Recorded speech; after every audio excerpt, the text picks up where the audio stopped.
ಮಾತೆಗೆ ಶರಣು. ನಾವು ಬಸವಣ್ಣನವರ ಪತ್ನಿ ನೀಲಾಂಬಿಕಾ ತಾಯಿಯವರ ಒಂದು ಗವಿ ಬಸವ ಕಲ್ಯಾಣದಲ್ಲಿರುವಂತಹದ್ದು. ಆ ಒಂದು ಗವಿಗೆ ನಾವಿಲ್ಲಿ ಬಂದಿದ್ದೇವೆ.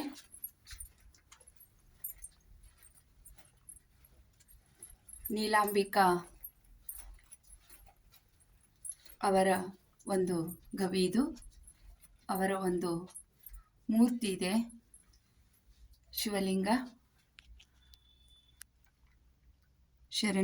ಶರಣಾರ್ಥಿಗಳು ನೋಡಿ, ಎಲ್ಲವೂ ಮೇಲ್ಗಡೆ ಎಲ್ಲ ಏನಿದೆಪ್ಪ ಅಂದರೆ ಅವಾಗಿಂದ ಒಂದು 12ನೇ ಶತಮಾನದಲ್ಲಿರುವಂತಹ ಒಂದು ಗವಿ.